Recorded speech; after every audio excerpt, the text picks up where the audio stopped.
Hey guys, I'm here with Derek, the owner of Total Athletic Performance, and we're going to talk a little bit about speed, agility, and quickness and its relation to tennis. So, first thing I want to ask him is, how important do you think speed, agility, and quickness is with tennis players?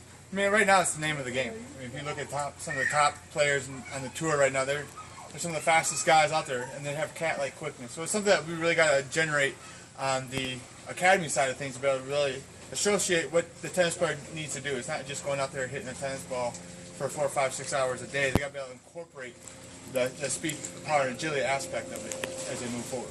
Very true. That could be the difference between a win and a loss almost, is how quickly they get to the ball. No, absolutely. Absolutely. So. All right. What kind of activities do we do here with the athletes to improve in those abilities? I think one of the things that you got to look at is looking at the overall athleticism of a kid.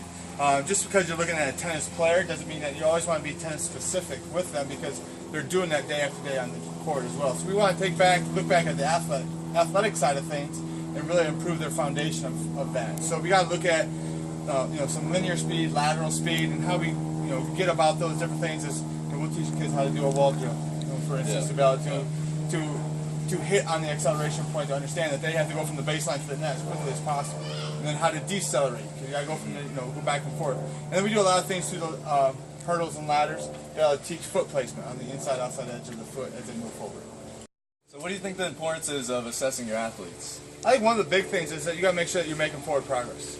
And I think that kind of goes back with your long-term periodization plan of what you're doing. It may not be long-term as in a year, but it may be a 2 or 3 month program to where you're kind of laying out your cycles to see where you want to be and make sure that you're hitting that going forward on that aspect. So I think it's important to be assessing. I think a lot of times too in the United States we get too wrapped up in assessing versus what we're doing on the court and how they're playing.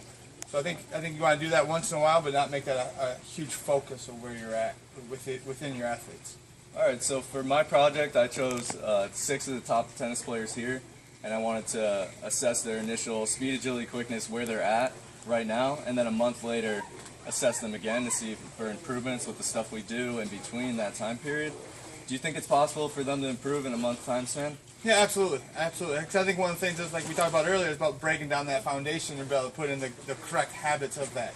And I think you'll see, I don't know if you'll see a huge improvement, but you're going to see some remarkable improvements within that, just from the way that everything has been set out, the way we look at, 1 week being a little bit more of a linear emphasis, but the next week being more of a lateral emphasis. So I think you're going to see some nice improvements along your project. Derek, thanks a lot. No problem.